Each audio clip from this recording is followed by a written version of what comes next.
Cashflow Diary Podcast, episode 353. Welcome to yet another exciting episode of the Cashflow Diary Podcast, the podcast that teaches you insider tips, tactics, and strategies for creating leverage streams of cash flow into your life. Learn from top-performing entrepreneurs, business owners, investors, and thought leaders from across the globe as they share their secrets to success. Like what you learn on this and other Cashflow Diary podcast episodes? Go to learninvestingnow.com and sign up to receive powerful tips and information that will help you succeed as an entrepreneur and investor. Now, here's your host, investor, entrepreneur, business owner, educator, speaker, author, and master facilitator of Robert Kiyosaki's cash flow game, Jay Massey. All right, ladies and gentlemen, welcome to another episode of the Cashflow Diary Podcast. I am your host, Jay Massey, and I'm glad that you're here today because you and I, well, have you ever noticed that some people seem to get more done in a day than others? But have you ever thought about the fact that everybody, meaning you, me, everyone, we only have 24 hours. No one gets more hours in a day. Yet, some people seem to get more done in a day. Now, if you've ever said to yourself, this is the year I'm going to get organized and make more money and get more done, well, I have with me today a gentleman who can help you make that happen finally. So, what does that mean? That means I think this is going to be one of those episodes where you're going to not only replay it, but you're going to want to take notes and you're going to want to underline and highlight and definitely be ready to move at the speed of instruction because we are going to make sure together that you get more accomplished this year than you ever have before. I have with me none other than Bob Pozen. He's been a president of Fidelity. Yes, that company. I know you've heard of them, okay? So, but let me also underscore a couple of other things. Senior official at both state and federal government levels. He is been a lecturer at MIT Sloan School of Management. Here's my point. You don't get to the top of those organizations. You don't manage anything for long without learning how to be productive. And what's really cool for you and I is that he's written the book about it. What does that mean? Extreme productivity, boost your results, reduce your hours. He says it's only a 2 to 3 hour read, but here's the cool thing. It's been translated into 10 different languages. So if you think you're the only one who needs this help, you're wrong because 10 different languages means a lot of people need the information that's coming to you today just for listening to the podcast. So help me welcome none other than Bob Pozen. Bob, you there? I am there. I'm here. I'm everywhere. I like it a lot. Thank you for taking the time to be here. So now, this being your first time here, I have to ask you the same question I ask everybody the first time that they're here. Are you ready? I am ready. All right. So I tend to look at today's entrepreneurs a lot like yesterday's superheroes. You know, Batman, Robin, Wonder Woman, Hulk, etc. And I think entrepreneurs and superheroes have a ton of things in common. Chief among them, we use our special skills and abilities to go out there and hopefully make other people's lives easier with our products and services. Now, occasionally, yes, we get dressed up in tights and masks and whatnot, but you get the idea. I also believe, just like superheroes, entrepreneurs, well, we have an origin story. We have a beginning. I mean, if you think about Spider-Man, for example, before he was Spider-Man, he was out there just a kid going to school, maybe taking some photos for the newspaper, trying to make ends meet. Then something happens to him. He has to make a choice and then choose to use his unique ability for good or evil. So my question to you, sir, is before being a senior official at the state and federal government levels, before being the president of Fidelity Investments, before being, lecturing in the books and all the things that you are currently known for, my question to you is, who is Bob Pozen? Well, Bob Pozen's a guy who grew up in Bridgeport, Connecticut, in a family that didn't have a lot of money, so I started working 2 jobs when I was in high school, and I worked my way through college and through graduate school. So I never really thought a lot about being productive until later when I wrote this book. But in effect, I was forced to be productive because I had to get through school, earn some money, do all these other things. And, that's who I am. And in the process I tried to have high ideals, high goals, be able to motivate people to really accomplish something that they would feel good about, and at the same time, be able to get some progress on public policy issues, not just on business. And I think business people can feel very good if they're successful at business, but I want them also to feel that the government is doing the right stuff in dealing with the most important public policies like Social Security or retirement and these sorts of things. Well, it's interesting that you work in the area of productivity, and then you mention government, because for some, those two words don't seem to go together. Well, I think it's definitely a challenge in certain governments and in certain bureaucracies, government bureaucracies that are very large and where people have a sort of very robotic view. But I was lucky enough to be an official of the SEC, which is a pretty small agency, very focused on its mission of enforcing the securities laws. And a lot of people go to the SEC, they stay there for 4 or 5 years, and then they go to the private sector. So it's not one of these places where people have been in the government for 30 or 40 years. So there are parts of the government that are very productive, and the SEC is one of them.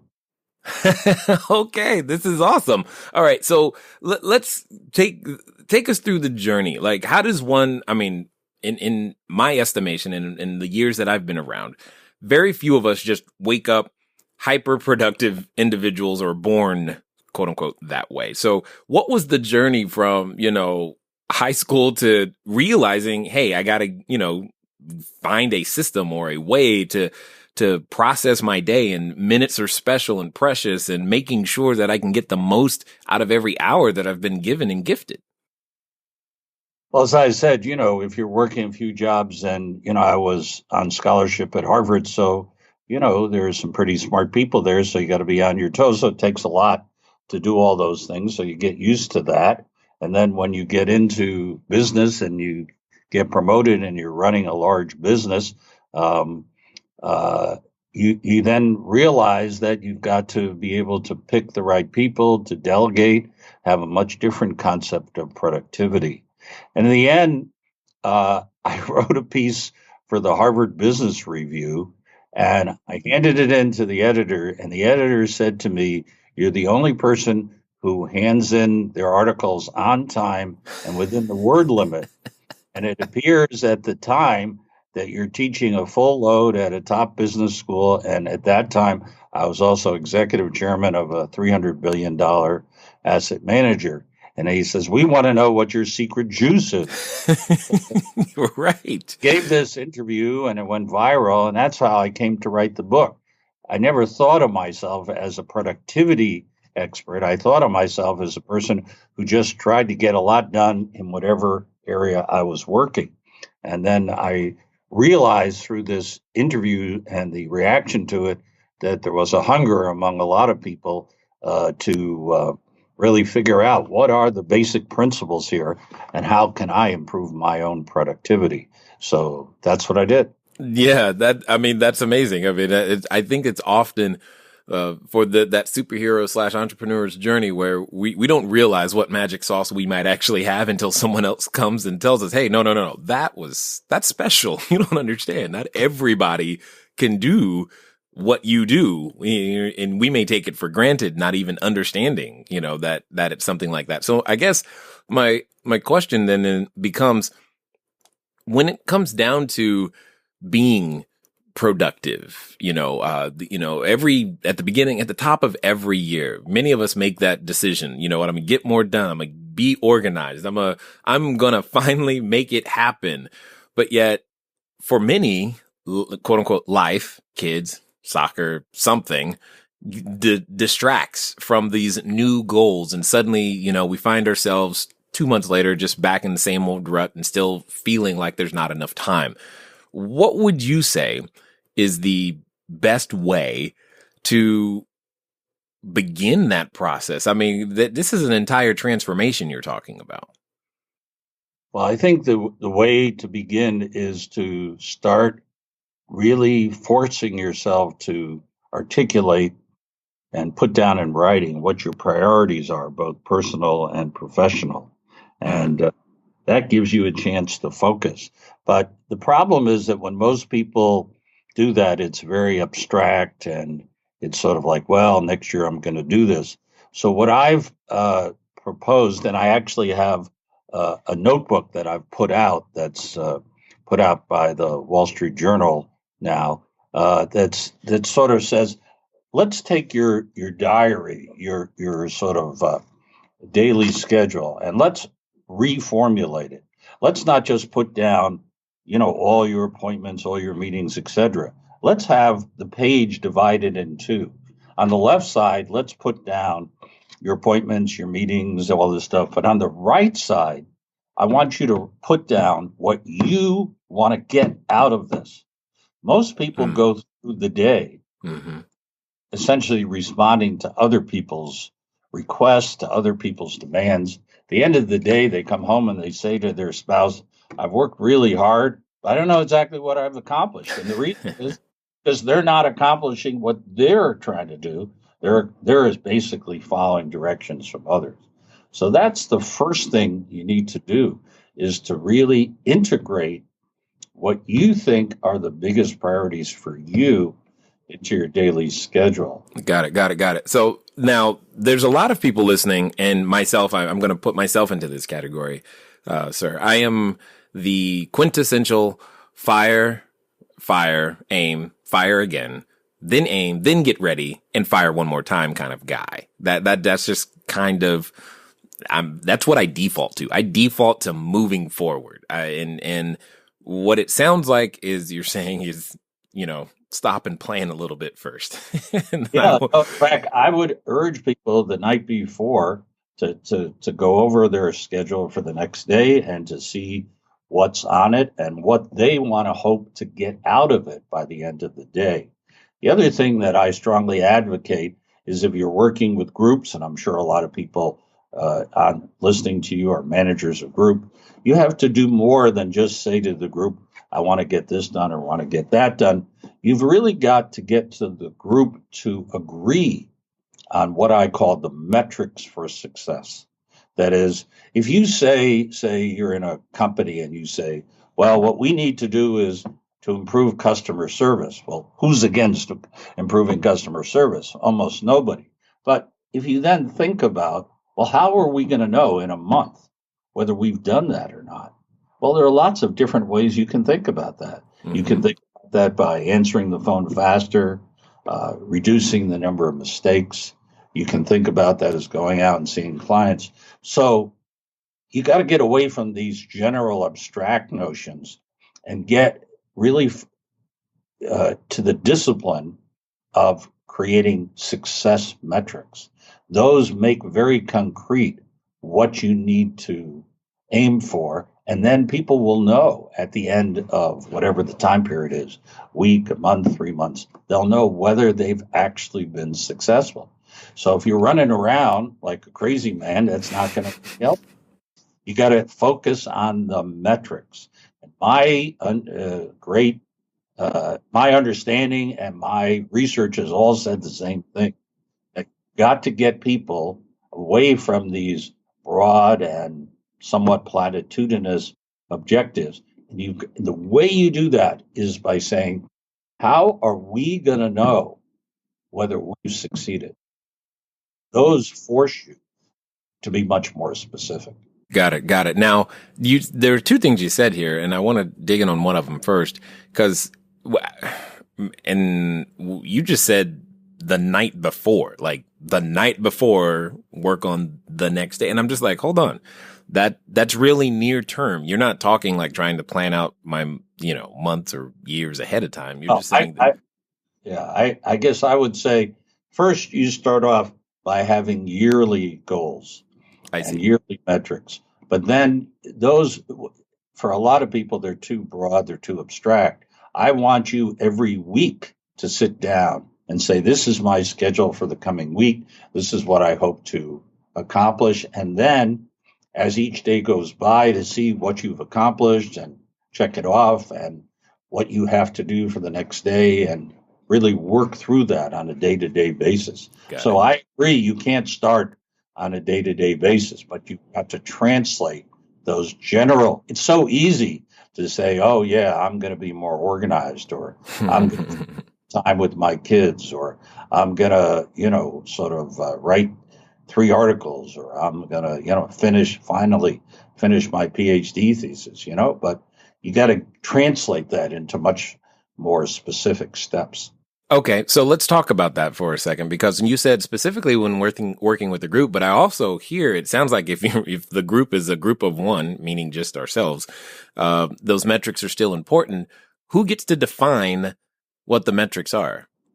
Well, if you're dealing just with yourself, obviously you do, but I also deal in my book in several chapters with managing and leading groups, because to be productive in a lot of situations, you can't just be a lone ranger. You got to get people to work together and to hopefully produce more as a group than they would as individuals.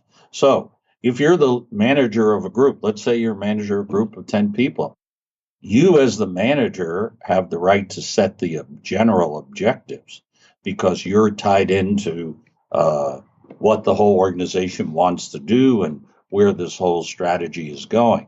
But you can't set the metrics yourself, because if you do, first of all, the group won't really accept them. And second of all, they may have very different ideas. So that's why I like to say, if you're a manager of a group, after you set these broad objectives and say, we need to improve customer service over the next month, then you say to the group, how are we going to know whether we as a group have achieved this general goal? And let's together agree on metrics. So that does several things. One is it brings the group together. So there's now a consensus as to what we mean by these big terms.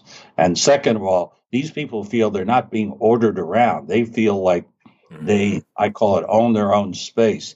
They are motivated because they've picked what they think are the right metrics. And third of all, it moves you away from just counting the number of hours you put in and see whether you're actually achieving those metrics. And that's what we want people to do. We want people to focus on achieving the metrics, not just staying in the office more hours or typing harder or this or this. We want them to actually focus on accomplishing what we've agreed are the goals and the success metrics that measure them. Okay, so even when it comes down to the definition of what metrics we're going to use to measure success, you're saying that that's a part of the group decision as well? Absolutely. Okay. Because the leader has to set bounds, so people couldn't come up with crazy ideas. But people have very different views as to what this is, how to go about it, any general goal you have for a group. And if you're a manager, the key is delegation. If you want to be a productive person, you can't do everything yourself. And probably the thing that I see as the biggest deficiency in new managers, new CEOs, new leaders, they try to keep doing everything themselves. And they wind up doing 10 things, 20 things, as opposed to delegating to them to groups. And if you're going to delegate, then you've got to get into this process of setting objectives and agreeing on metrics. And if you want the group to carry out your objectives, you can't just say, do this, do that. In today's workforce, people won't buy that.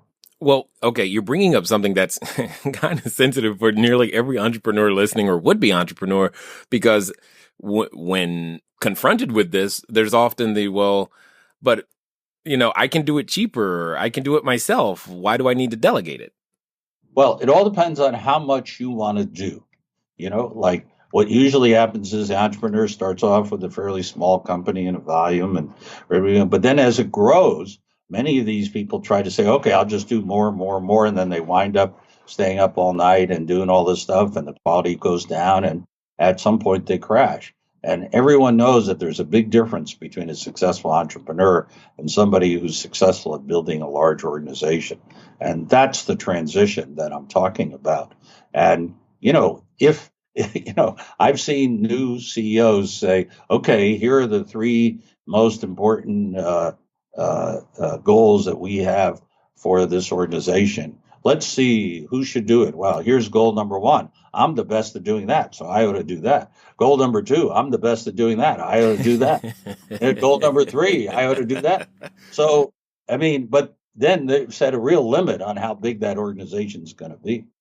Well, and that's exactly what I was getting to say when you were talking about, a large organization. I don't think it has to be that large. I mean, even if the organization is just 3 people. No, I agree. If you have an organization that has 3 people and you want to expand it to 6 or 7, then you've got to figure out how to manage and how to set objectives and how to get metrics. Otherwise, you're not going to be able to go from 3 to 7. You're just going to try to have those 3 people do more and more until they break down. Yeah, I can relate to that one.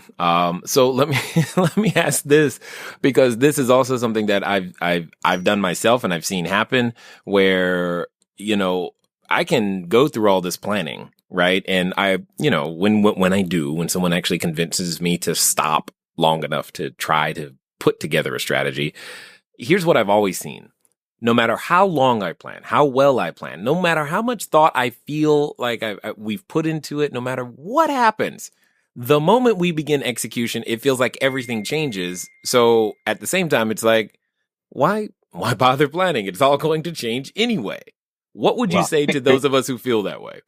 Well, I think you're perhaps planning in the wrong way. So I talk this is good. Keep going. I want to plan the right way. I mean, help me, please.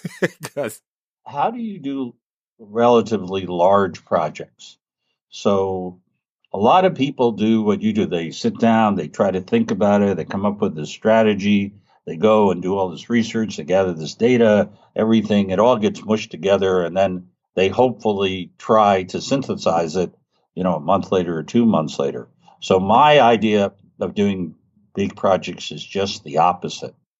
I think, like, when I have people who are working with me do large projects, and by a large project, I mean, like, let's decide on having where we're going to place a new factory, or let's decide which new product we're going to launch or something like that.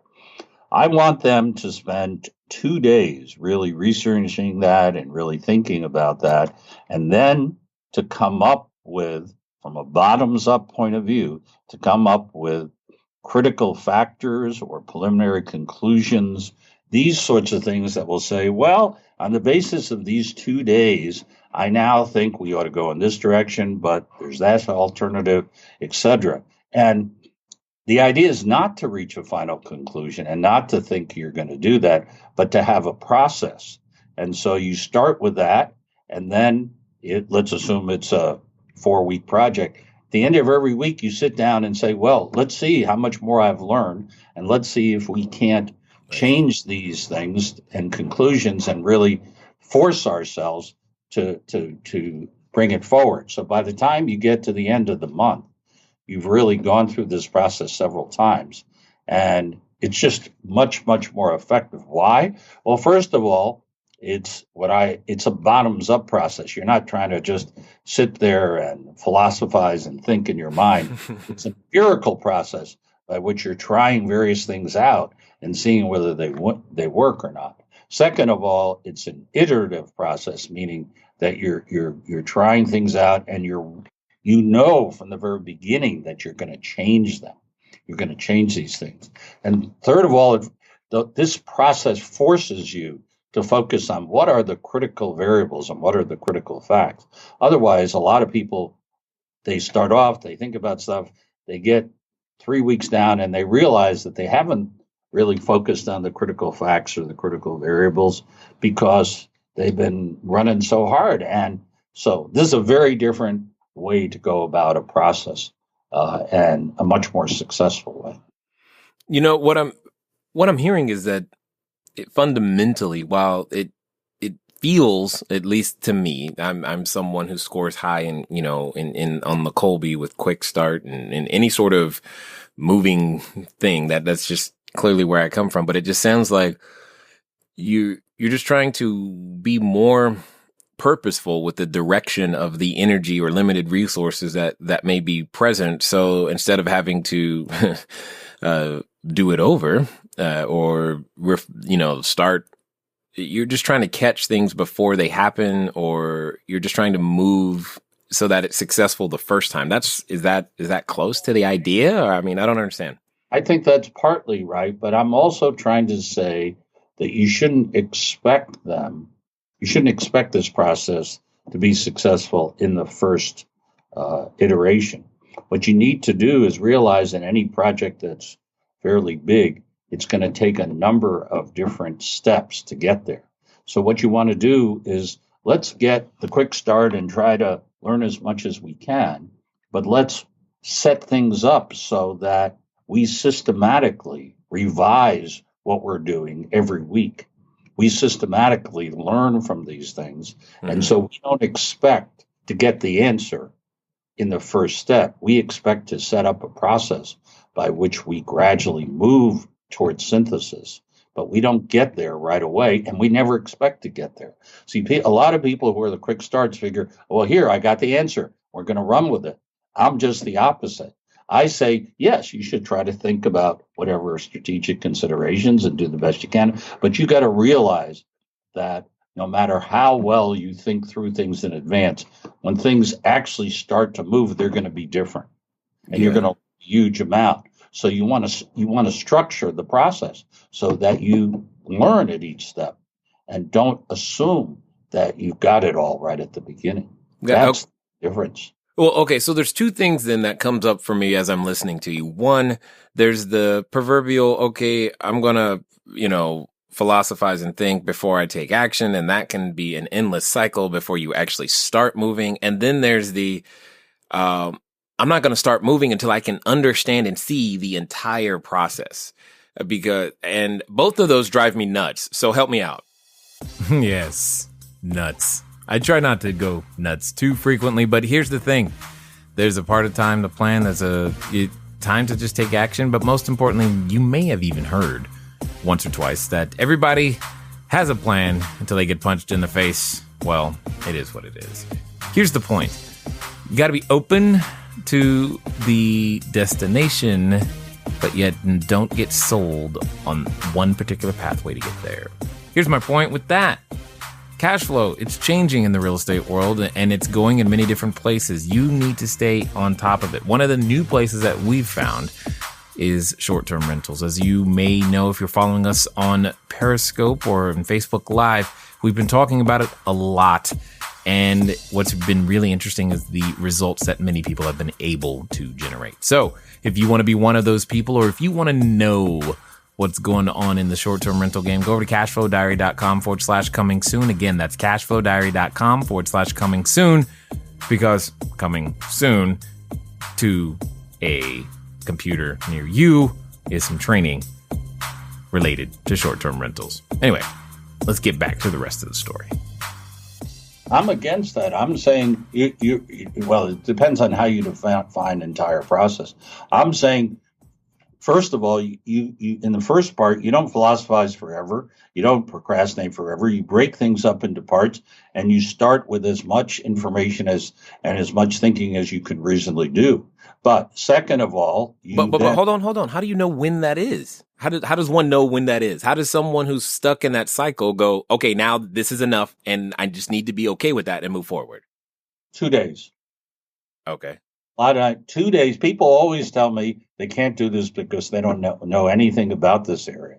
If you spend 2 days researching and thinking about something, you'll have some preliminary ideas as to what the answers are. May not be right, may be in certain various directions. And then you've got to set things up so that you assume that you're going to learn as you go forward, and you're going to revise your conclusions, your directions each week.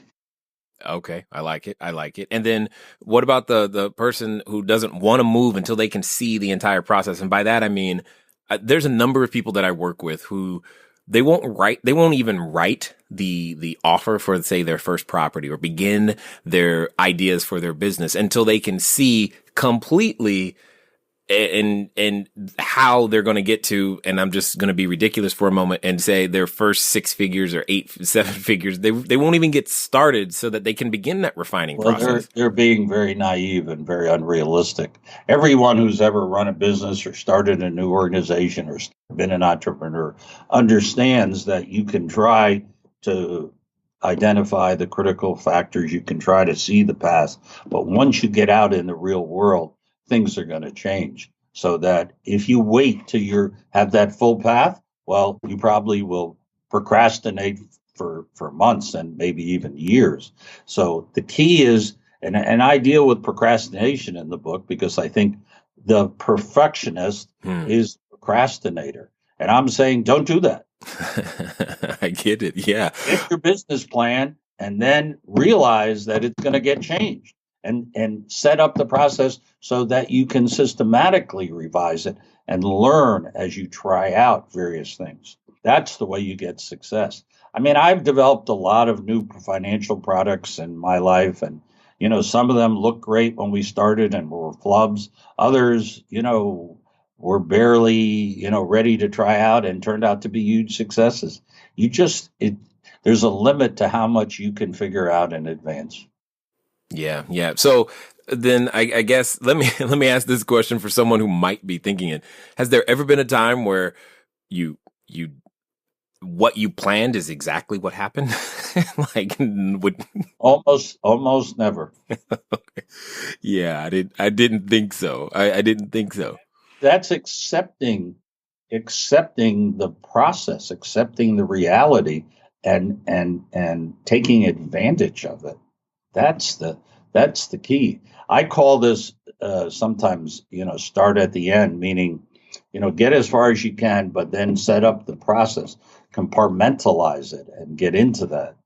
And the reality is that no matter how good your strategy is, you're going to change it.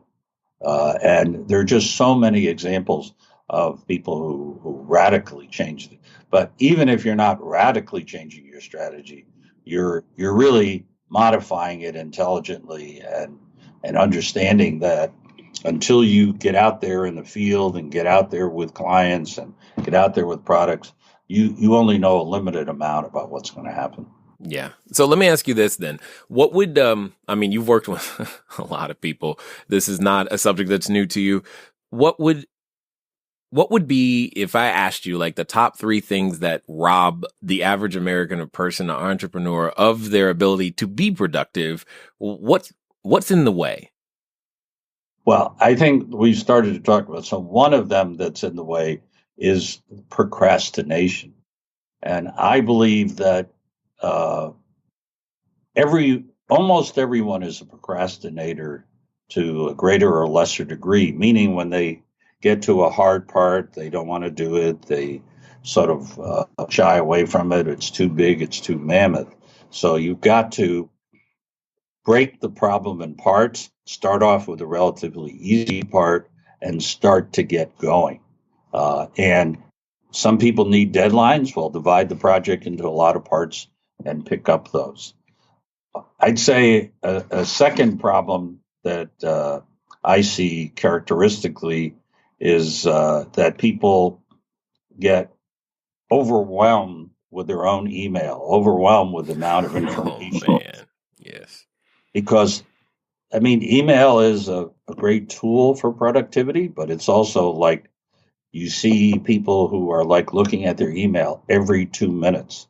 Like, basically, that's what they do in life, is look at their email.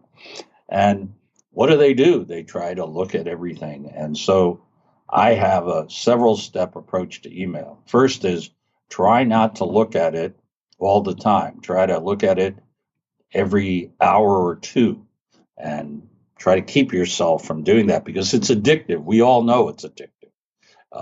Second of all, when you look at your email, you should try to skip over 60 to 80% just by looking at the subject matter or the sender, because most of what you get is trash or should be trash. It's not worth reading.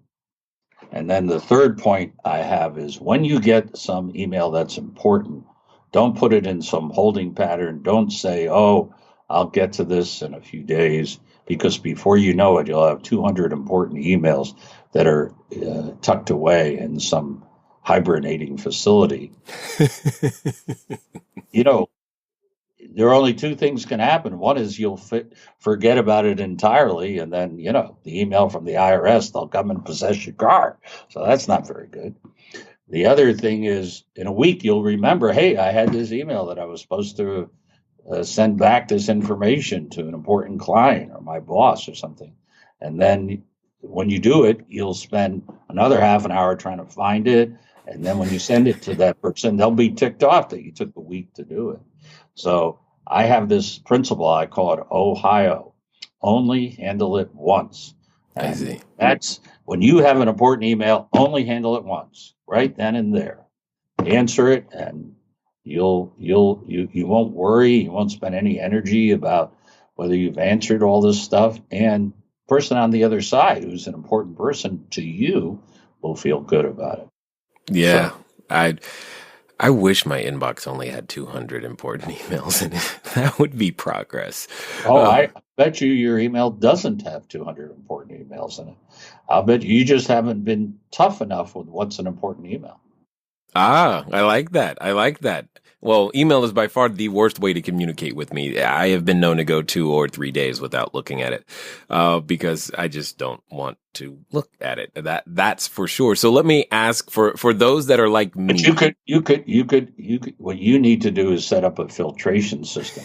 So there are certain people, like your spouse or your boss or the IRS, that you really should answer if you get emails. So you gotta be able to highlight those and certain subjects in this. So you got to filtrate them so that more than half of your email never gets to you. It just gets into the spam box, and that's where it should be. One way to do it is think about all the emails that come to you automatically. From some politician who wants to raise money or some charity that you never heard of. Right.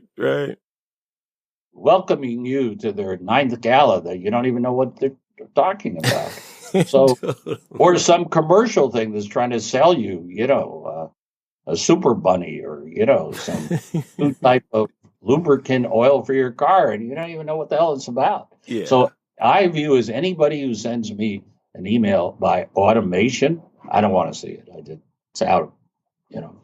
So you can set up filtration systems so that you don't even get, you get less than half your emails, and then you got to get tough with yourself as to, who's it from and what's the subject matter. And I'd say I basically answer about a third of my emails, something like that. Yeah, they get answered. They just get answered by other people because it's too much time. So, which gets me to my point, or the question I was going to ask is, when it comes down to what you're talking about, a lot of what you're talking about, it actually, to me, when I hear it, it just sounds like more work to do. That's really what it sounds like. No, because the reason, look, when you look at your emails, for somebody like you would say, well, here's a whole set of emails that come from people who are, I don't know, maybe part of a fan club or this or that. And it's really not necessary for me to answer them. So that's a delegation issue. So you ought to be able to say, you ought to have someone go through your email and be able to sort out every day, take out saying, here are all these things that Jay doesn't need to touch. And here are a few things that he does need to do. So, and that's a really good role for an administrative assistant. Full-time job right there, managing my email, I promise. But that's worth it, because if you're not answering your email for several days, yeah, I get you. You're ticking off a lot of people who might actually, there are a lot of people who you don't care about because you don't even know them or this, but there are 25 or 30% of those people who you really would choose, if you chose, not to tick them off. Yeah, and I get that, and that was my thought process behind setting up the emails, because the ones that are public, the email addresses that are public, they're going to somebody. They're just not coming directly to me all the time, because I can't handle those, right. Which is great, so that those people do feel taken care of. what you're talking about just feels, and all of this when every time I hear this topic, I mean, I like the idea of it. It's just like, man, how does that happen? But on the other end, when it's not connected to like a dollar amount, like if I got my email under control, I could make an extra $200,000 this year. If someone said that, I'd be like all over it. I'm like, okay, cool. That would be wonderful. But it's really hard for me to get excited about these things when I don't have, like you were talking about earlier, some sort of metric, some sort of KPI, some sort of ROI associated with it. So how would you measure that to go, yeah, it was worthwhile going to organize my email? Well, I think one of the things is, how many important opportunities did you miss because you didn't read it? All right, you win. But I think in your situation, your radio personality, it's a different, that you need to have a private email where the people who count are sending it to you, and even then it needs to be filtered by someone who can help you figure out what are the relatively few number of emails that you need to answer. So if you do that, you have the right administrative assistant. You'd have a situation where you'd be doing email 1 hour a day, and you'd focus on the people who are really important. And those people, they're going to create opportunities for you, and they can also create problems for you. No doubt. That's worth it. So there's one more thing I want to talk about before we end, and it's the idea, because occasionally I hear, like, I know one of my coaching clients, he said this to me maybe last week. He was like, Jay, I've spent 5 months working on this and nothing has happened yet. Or I'll hear, Jay, it's been 3 weeks and, this XYZ, no one accepted the offer, and it doesn't feel like it's moving forward. And they typically say so much work. And what they really mean is that they've spent more time than they thought they've needed to do, but they actually haven't done a lot of activity. This concept of, I've spent 20 hours on this, I should be at my goal. What say you about that? Because I don't think it's not about the amount of time you spend. Yeah, no, it's about whether you've worked smart, not whether you've worked long. And so if somebody says, I've spent all these hours on it and I don't have anything to show for it, then they really need to sit down, and maybe they need someone else to help them and figure out what they're doing wrong. They might be pursuing the wrong path. I mean, products that people aren't interested in. They might have the wrong marketing approach. They might have the wrong people work for them. I mean, these are all possibilities. And, to take the view that just because I put 50, 100, 200 hours in this, that it has to be successful, is to misunderstand the whole nature of organizations and business. No one cares about how much time you put in. They care what the results are and whether they appeal to you. So you really, if it's not taking you up, then people have to really get brutally honest with themselves, or have somebody else help them get brutally honest as to what the problems are. But there's a big disconnect between how the typical, we'll say, person who's currently an employee is compensated typically to make the transition that you're talking about, because oftentimes the compensation is not necessarily tied to producing a particular result as much as it is tied to how much time you sat in the chair or in front of the computer. Well, I think you got to talk about at least two different groups. So Okay. You have people who do just sort of commoditized work that's regular, and there's not a lot of imagination and creativity. So those people should be paid by the hour. But when I'm dealing with professionals and knowledge economy people, which I tend to deal with a lot, I try to keep their base salaries as low as possible and have as big bonus potential as possible. And those bonus potentials are tied to these success metrics. So that's what you really want to do. Got it. Now, when you say knowledge economy, there might be a few people who are not familiar with that phrase or term. What do you mean? Well, I mean people for whom what their product is depends on their ideas, their their ability to convince other people. It's not just putting together, in an assembly line, putting together two different parts of a motor. So, examples include journalists. What you're being paid for is how well you convey your ideas and how well you organize them and whether you come up with new ones, or being a professor or being an accountant or being a lawyer or being a consultant or being an entrepreneur. What you're being compensated for is not just taking the basic steps and doing things that are standard. What you're being compensated for is coming up with something new, coming up with something creative, coming up with some new approach to analyzing something. That's what you're really being paid for. And more people who are college educated, that's the types of jobs they want, and that's the types of jobs they're going into.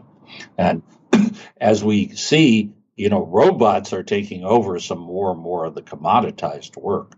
So we got to distinguish those two groups. And, when I was running Fidelity, we had portfolio managers running 10 billion, 20 billion, 30 billion. I tried to keep their base salaries as low as possible. They weren't starving, I can assure you. But then we had metrics that we agreed with. How well did they do? And same thing if you're running a software development company. I mean, the key is how well that software is developed, how quick it does it serve client needs? So to pay people based on just the number of hours isn't really responsive to what you're trying to get to.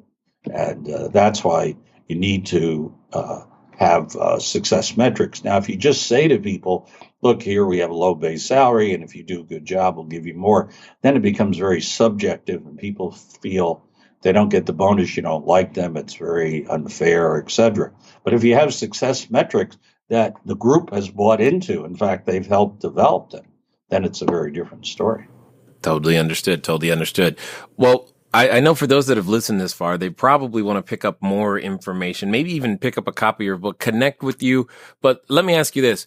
What would be the best way for them to take their next step with you in some way, shape, or form? They can go on Amazon and easily pick up the book. It's quite inexpensive. I think the versions go between $13 and $16. It's very short. And also, I've written a lot of articles on this stuff. And I talk about things like how to read effectively, how to write effectively. And one thing that we probably should be talking about is meetings, because I was going to say that was the third thing beyond procrastination and emails is meetings. A lot of people I know spend most of their life at meetings, and they don't think they get stuff done because they're always at a meeting, and that's really a big problem. Totally understood. Well, I have I guess, if you will, a final question for you, if you will.